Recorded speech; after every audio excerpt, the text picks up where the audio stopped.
আসসালামু আলাইকুম। আরও একটা সস্তা মোটিভেশন ভিডিওতে সবাইকে স্বাগতম।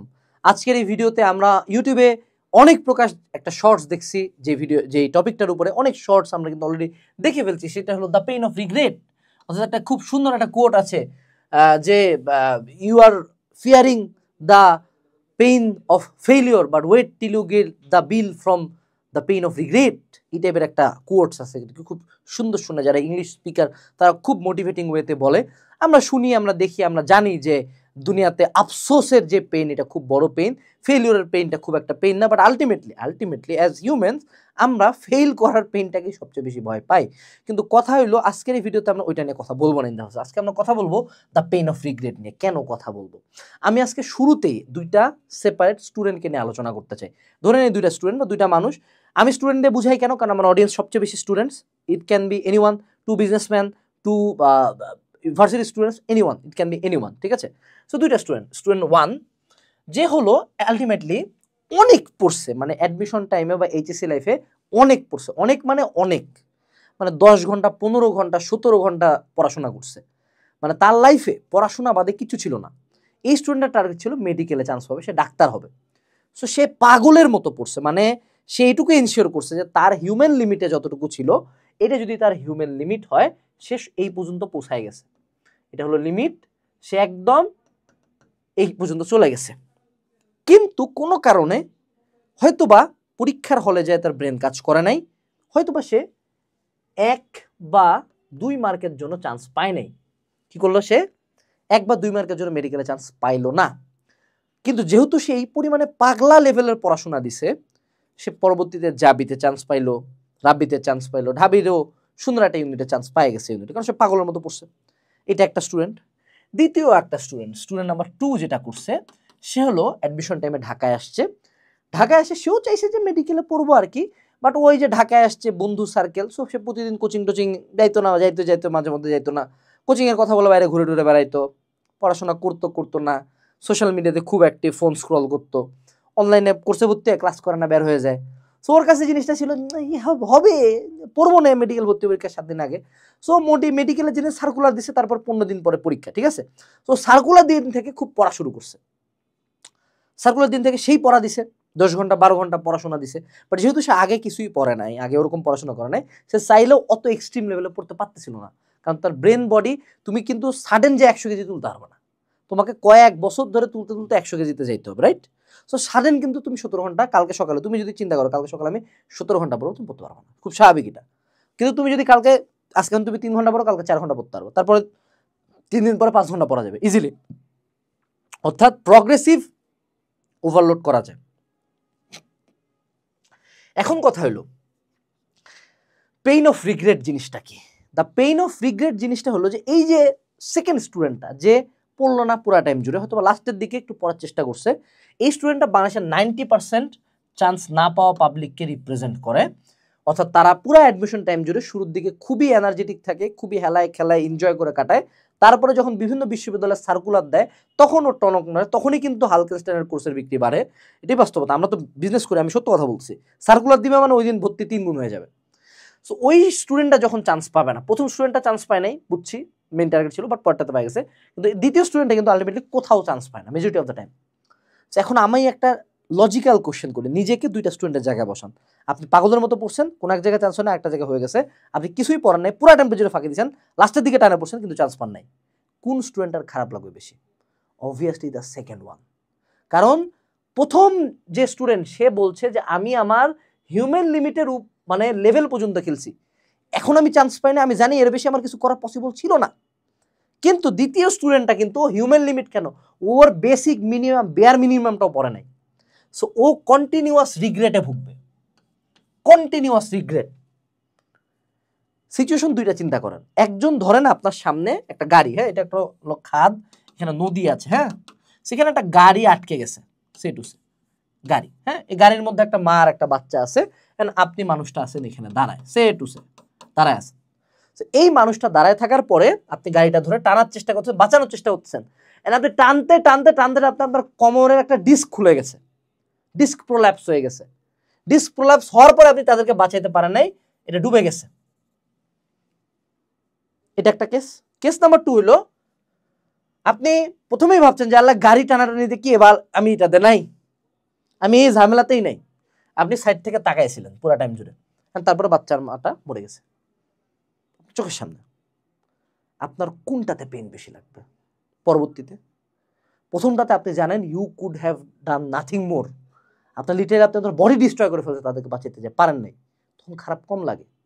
তখন বিবেকের কাছে, এই যে মানুষের একটা জিনিস আছে না, মানুষ ডিফারেন্ট কেন, অন্য কোনো প্রাণীর বিবেক নাই, আমাদের বিবেক আছে ভাই। একটা সাধারণ মানুষ অন্য একটা মানুষকে যদি মারে, রক্ত বের করে বা খুন করে, সাধারণ মানুষ স্বাভাবিক থাকবে না।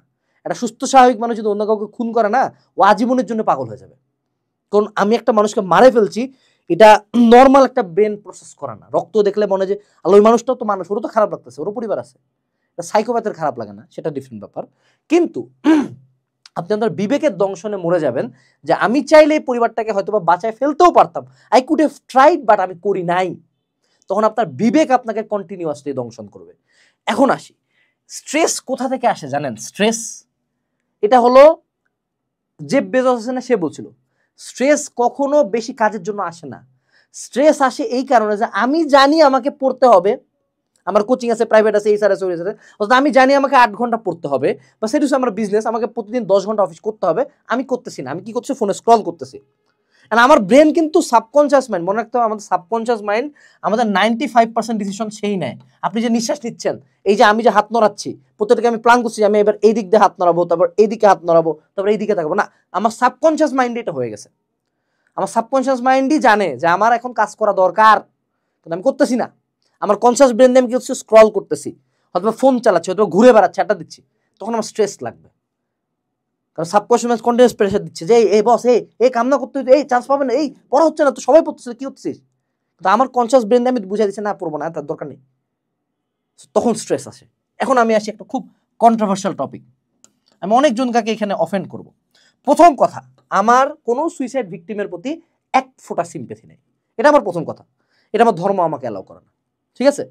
আমার ধর্ম এটাকে অ্যালাউ করে না। যে মানুষটা নিজের পরিবার এবং ধর্মকে কোনো রেজাল্ট বা কোনো মেয়ে বা কোনো ছেলে বা কোনো একটা সিচুয়েশনের জন্য ছাড়ে দেয়, তার জন্য আমার কোনো সিম্প্যাথি নাই। আপনারা যারা কারাবালার ঘটনা জানেন, সেখানে কিন্তু সর্বশেষ মুহূর্ত পর্যন্ত আমাদের রাসূলের দৌহিত্র, সে কিন্তু যুদ্ধ করে গেছে, সর্বশেষে শাহাদাত বরণ করছে।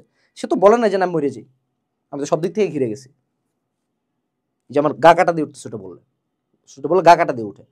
মানে কতটা সাহস এবং উদ্যম, কতটা বাঁচার ইচ্ছা, কতটা সৃষ্টিকর্তার উপর বিশ্বাস। কিন্তু যে মানুষটা দুনিয়াবি কোনো একটা শীট, একটা পেপারের জন্য, একটা এসএসসি রেজাল্ট, এইচএসসি রেজাল্ট, একটা চান্সের জন্য মরে যায়, আমার তার প্রতি সিম্প্যাথি নেই। বাট স্টিল আমি যদি এই টপিকটাতে একটু কথা বলি, সিম্প্যাথি কেন নাই, কেন নাই সিম্প্যাথি? এই যে সুইসাইডাল যারা হয়, আপনি একটা খুব কমন প্যাটার্ন দেখতে পাবেন। সুইসাইডাল যারা হয়, এরকম কোনো স্টুডেন্টকে আপনি পাবেন না যে এই স্টুডেন্টটা পুরা 2 ইয়ার ধরে পাগলের মতো পড়ছে। রেজাল্টের কারণে যে সুইসাইডগুলো হয় আর কি, মেজরিটি অফ দ্য কেসে। আপনি একটু জাস্ট সমীক্ষা করেন, পার্সোনালি যদি জিজ্ঞেস করেন যে স্টুডেন্টটা কেমন ছিল, কতটা পড়াশোনা করতো। যেমন রিসেন্টলি একটা স্টোরি পাইলাম, একটা মেয়ে নাকি মেডিকেলে পড়তেছিল, সে ইঞ্জিনিয়ারিং পড়তে চাইতো, কেন মেডিকেলে পড়ছে, জন্য মরে গেছে। মানে কেমন কথা, আমি তো এটা বুঝিও না, এটা মানে আমি আসলে বুঝিও না যে এই টাইপের চিন্তা মাথায় কেমন আসে। বাট স্টিল ধরে নিলাম, আপনি কখনো কোনো হার্ড ওয়ার্কিং ডেডিকেটেড স্টুডেন্টকে ফেলিওরের পরে মরতে দেখবেন না। কেন? কারণ সে হার্ড ওয়ার্ক এবং ডেডিকেশনের উপর বিলিভ করে। সে বিলিভ করে আল্লাহ আছে, আল্লাহ তার পরিশ্রমটার একটা না একটা সময় দায়, মানে তাকে প্রতিদান দিবেই। সে মেজরিটি পরিশ্রমের রিজন আমি দেখি সৃষ্টিকর্তার উপর। সৃষ্টিকর্তা সবাইকে পরিশ্রম করার তৌফিকটা দেয় না অ্যাকচুয়ালি। আমি দেখছি অনেক মানুষকে দেখছি পুরা দিন বসে আছে, তাও অনেক কিছু পাচ্ছে, অনেক কাছে খুব পরিশ্রম করছে, কিছু পাচ্ছে না, কিন্তু আলটিমেটলি যে পরিশ্রম করছে সে আলটিমেটলি বেশ কিছু আউটপুট পাবে। বাট সুইসাইডের টপিকে ব্যাক আসি। সো মেজরিটি মানুষজন যেই কারণে সুইসাইডটা করে, সেটা হলো দ্য পেইন অফ রিগ্রেটের কারণে। যে ওর জীবনে অনেক রিগ্রেট, যে ও জানতো এইটা করতে পারতো, করে নাই, ও জানতো এইটা করতে পারতো। অ্যান্ড আরেকটা যেটা, সেটা হলো তার ফ্যামিলি অ্যান্ড আল্লাহর উপর থেকে মানে যে ফেইথ, যেটা যে আল্লাহ তো আছে, উনি দেখবে, উনি একটা পথ দিবে। উনি এইচএসসিতে জন্মাইছে, খিলাইছে এতদিন, এইচএসসিতে খারাপ করছে, এটার জন্য তো উনি আমারে মানে ছাড়ে দিবে না, আমার উপর থেকে হাত ছড়াই দিবে না। আমি তো পাপী নিকৃষ্ট একটা খুবই পাপী বান্দা, তাও তো উনি আমাকে খাবার দিচ্ছে, তাও তো উনি আমাকে নিঃশ্বাস দিচ্ছে, তাও তো উনি আমার মাথায় একটা ছাদ দিচ্ছে, তাও উনি আমাকে কাপড় দিচ্ছে, তাও উনি আমাকে বাপমা দিচ্ছে, তাও উনি আমাকে চিকিৎসা দিচ্ছে, সব দিচ্ছে। একটা এইচএস রেজাল্টের জন্য তো আল্লাহ আমার উপর থেকে হাত তুলে নিবে না, তাই না? খুব স্বাভাবিক না এটা? সো এই জিনিসটা যদি আমি বুঝি, মেজরিটি মানুষজন ফল করে এই রিগ্রেটের পেইনটার কারণে। তারা নিতে পারে না, তারা আয়নায় নিজেকে দেখতে পারে না।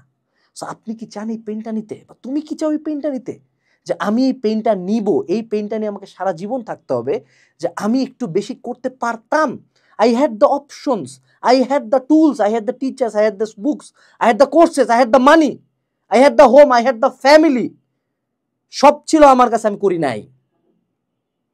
কোনো রিক্সাওয়ালা ঘরের, কোনো বস্তির ঘরের, কোনো খুব অভাব পার করা শিক্ষার্থী বা সন্তানকে আপনি দেখবেন না মরে যাবে, কারণ ও যুদ্ধ করেই বাঁচছে, মরেকে ধনির দুলাল, খুব চিল রিল্যাক্স ফ্যামিলি। হ্যাঁ, ওর জীবনটা দেখেই না, জীবনটাকে খুব ইজি ভাবে, ও জীবনটাকে ভাবে যে আরে এইচএসি তো সব।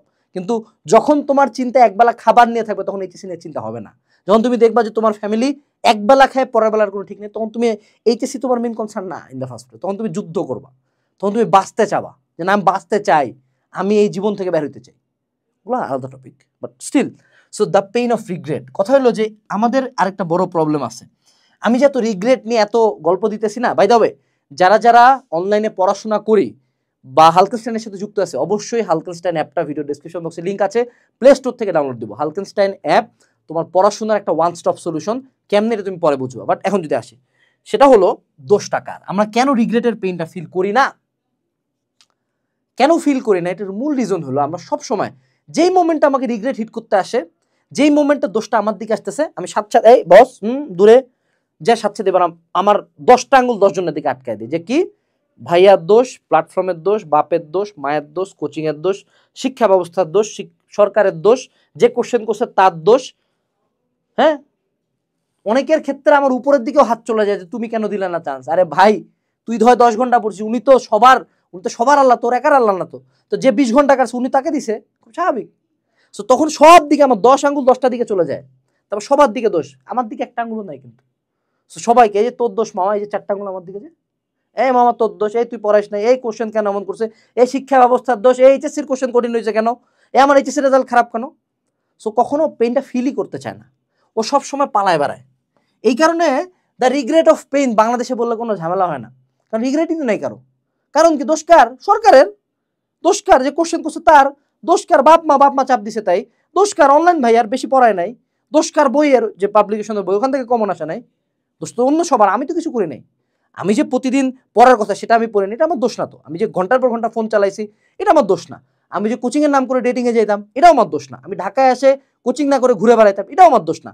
আমি টাকাগুলো দিয়ে যে অনেকে হলো বেটিং সাইটে লাগাইছি, এটা আমার দোষ না। কিন্তু আমার পড়ার কথা ছিল 10 ঘন্টা, আমি যে পড়ি নাই, এটা আমার দোষ না। আমি যে এক্সামগুলোর আগে রিভাইজ পর্যন্ত মিনিমাম দিয়ে যাই, এটা আমার দোষ না। কিন্তু আমি আমার পড়াশোনার জীবন নিয়ে সিরিয়াস ছিলাম না। আমি একটা পরজীবী রক্তচোষা, যে বাপ মায়ের রক্ত ঘাম করা টাকা দিয়ে ঢাকায় পড়তে আসছে এবং আমি পড়ি নাই, এটা তো আমার দোষ না। দোষ কার? সরকারের। দোষ কার? কোচিং এর। প্রবলেমটা দেখছো তোমার মধ্যে কোথায়? তুমি কখনো আসলে রিগ্রেটের পেইন পাবা না, টু বি অনেস্ট। বাট রিগ্রেটের পেইনের একটা মজা আছে, you can never run from it. অর্থাৎ পেইনটা কেমন জানো? পেইনটা হলো একটা কনস্ট্যান্ট পেইন, ঠিক আছে? অর্থাৎ তুমি কনস্ট্যান্টলি মানুষকে দোষ দিতে থাকবা, বা deep down inside your subconscious mind knows তুমি এই দোষটা করছো, you have done that shit, তুমি এইটার জন্য দায়ী, তুমি এই পাপটা করছো, কেউ না জানো তুমি তো জানো দোষটা তোমার। তাহসানের মতো গান গায়ে বলতে হবে, ঠিক আছে? কেউ না জানুক তুমি তো জানো দোষটা তোমার। বাস্তবতা এইটাই। কনস্ট্যান্টলি তোমার লাইফে যত দূরেই তুমি যাও না কেন, the pain of regret will follow you, and it is a constant sharp pain. অর্থাৎ তোমাকে আমি একটা থাপড় দিলাম, ঠিক আছে, কি 5-10 মিনিট পরে ঠিক হয়ে গেল, ঠিক আছে। এখন মনে করো আমি তোমার পিঠে একটা পিন নিয়ে প্রতিদিন টুক টুক টুক টুক টুক টুক করে মারতেছে, প্রতিদিন, কিন্তু কনস্ট্যান্টলি, প্রতিদিন কনস্ট্যান্টলি, তাহলে মাথা ঠিক থাকবে না? একটা পর্যায়ে পাগল হয়ে যাবে, একটা পর্যায়ে পাগল পাগল লাগবে। এইটাই হলো the regret of pain of regret, ঠিক আছে? বুঝছো বিষয়টা? এখন কথা হলো, তারপরও আমার দায়িত্ব হলো তোমাকে যে কোনো বিপদ থেকে বের করে নিয়ে আসা। এখন কথা হলো, বাস্তবতা এটাই যে there is no regret free life. অর্থাৎ তুমি যদি তোমার লাইফের প্রত্যেকটা ডিসিশন প্রপারলিও নাও, পৃথিবীর প্রত্যেকটা মানুষের লাইফে রিগ্রেট আছে। আমার লাইফে অসংখ্য রিগ্রেট আছে, অসংখ্য, মানে অসংখ্য ডিসিশন নিয়ে আমি রিগ্রেট করি। কিন্তু একটা জিনিস আমি বলতে পারি যে এই রিগ্রেটের পেইনগুলা আমার অতটা তীব্র হয় না, কারণ দেয়ার আর ভ্যালিড রিজনস বিহাইন্ড ইট। কেন? কারণ আমি দোষটা কার উপর দিছি? নিজের। তো প্রথম রিগ্রেটের পেইন থেকে বাঁচার প্রথম উপায় হলো তুমি যতদিন পর্যন্ত নিজেকে দোষটা দিবা না ততদিন পর্যন্ত ও তোমাকে ফলো করবে, কারণ তোমার সাবকনশিয়াস মাইন্ড জানে দোষ তোমার। মানুষকে দোষ দিবা সাময়িক ভালো লাগবে। জিনিসটা কেমন?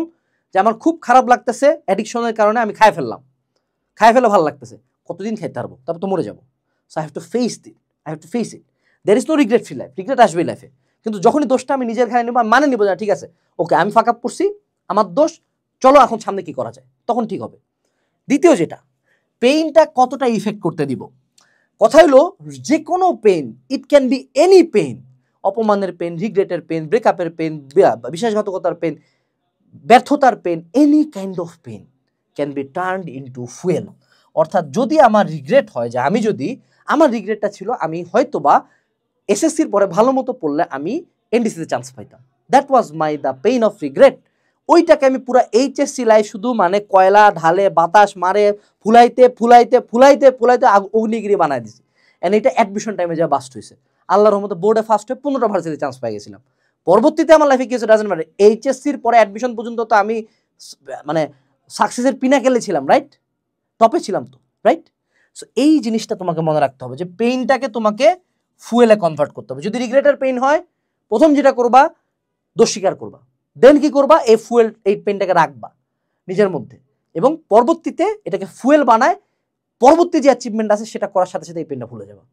সো এখন আমার এনডিসিতে খারাপ লাগে না, এখন আমার ভালো লাগে যে না, এনডিসিতে চান্স না পাইলে হয়তো বা আমি এত কিছু করতে পারতাম না, এনডিসিতে চান্স পাই গেলে হয়তো বা আমার রেজাল্ট এত গ্লোরিয়াস হইতো না। এই জিনিসটা তোমাকে মনে রাখতে হবে।